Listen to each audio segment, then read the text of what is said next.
friend. Wanted to come in here and talk to you about a concept, eye for an eye. I was raised in a traditional uh, Southern Baptist home, and so whenever I heard that phrase or the story from the Bible, I don't remember what part of the Bible it came from, but an eye for an eye was about revenge. And recently, I've had a new take or exploration on the concept. I've been following the work of Matías Stefano. His YouTube is Home of Coherence, and I'll link that down below. And he's got a lot of interesting ideas about spirit and origins of the world, and the quantum and energy, and so if you listen to some of his talks or see some of his interviews on other people's channels, you may or may not agree with everything he says. But I highly recommend checking him out just because he definitely makes you think, and which I appreciate and love. Um, and he was recently talking about how eye for an eye is not about revenge at all. It's about the quantum experience of changing your perspective. And the other experience I had recently was I had the opportunity to see a friend do a talk in Boston. And I'll probably talk about that later on this summer, uh, but I'm not going to do that right now. But while I was in Boston, I had the opportunity to go to the Museum of Illusions, which I'd never heard of, but I was just looking up stuff to do in Boston, and turns out I was staying at a hotel that wasn't too far from the Museum of Illusion, so I went. And it's got all these really fun, cool experiences, interactive exhibits and games, and great to bring kids to. But it shows you all the ways you can play tricks on the brain and your eye. Like how you can literally look at one thing and see it 5 different ways. They had a room with like mirrors and all these flowers. They have exhibits where like you can look into an actual portal and it feels like you're looking into this infinity of glass panes, like all kinds of amazing stuff. And ever since that visit a few weeks ago, I have been thinking about perspective and how when you change your perspective, it changes how you experience something. When you look at stories in your life, how you felt about the people, maybe you went to school with, or family members, or people you work with, like how often there isn't a need to change the actual experience or necessarily leave the relationship, leave the job. Sometimes you just need to have a change in perspective. Just see it differently. Um, and so when he was breaking down how we can have a different experience of the whole concept of an eye for an eye, that the idea is when you look at something differently, it changes it in the physical. And I guess Spirit is really just hammering this message home to me because quite a few things I've been looking at from other sources over the last week or two, it all basically comes down to that. Um, how can I change my story?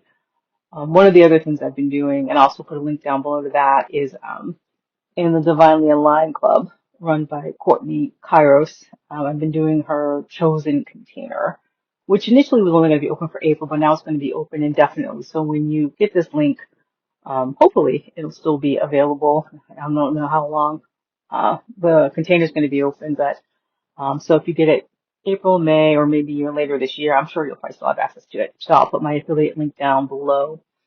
But it's been an incredible experience to see where I choose myself in my life and where I don't choose myself.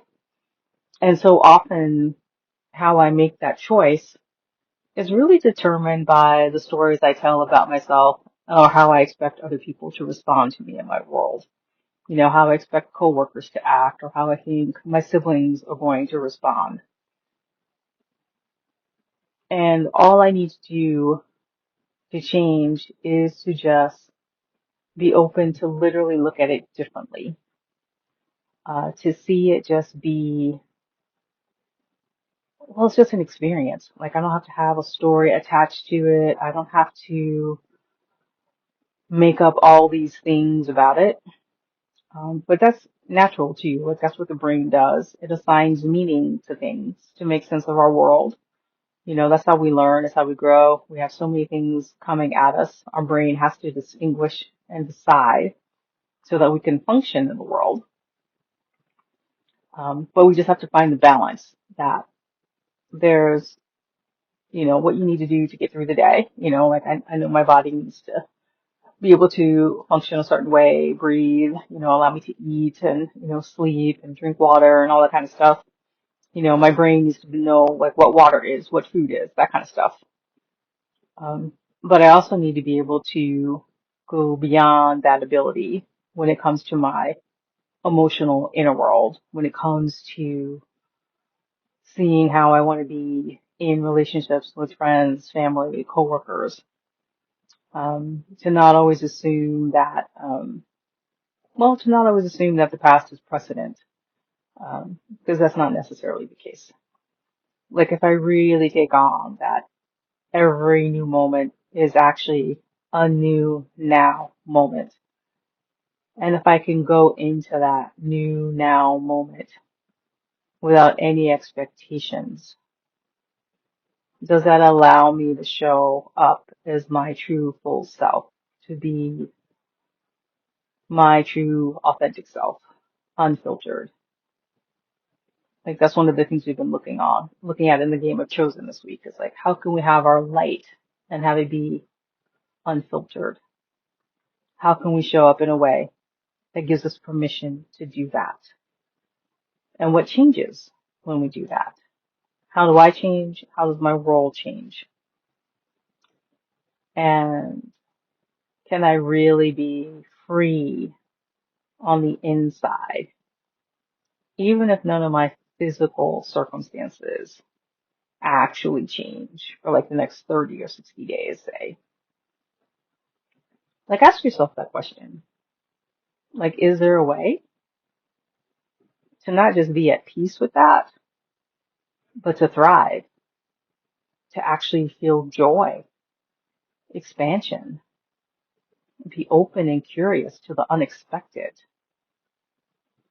Is there a way to live your life without anything having to change, quote unquote, without a problem to fix or solve? And if that's possible, how do you feel? What does that do for you? How does it open you? What expands? What drops away? What comes in? I'm asking myself all of these questions as well. And the beautiful thing is that right now in this moment, I don't have any answers. And I don't need any answers. Because lately what I'm discovering is that the more I sit in the unknown and just see what life, universe, source, God, higher power wants to bring to me, the better and better my life gets. But the irony is that only happens when I let go of any expectations of change, when I'm just willing to be different, to receive differently, and just to tell myself a different story, to give myself a different perspective, to have a different eye than the older, former I was using before. I hope that makes sense. I'd love to know what you think. I'd love to see comments, questions. This will probably be an ongoing conversation in this space. And yeah, let me know what you think. Peace, love, and joy to you. And always remember to honor the light within you.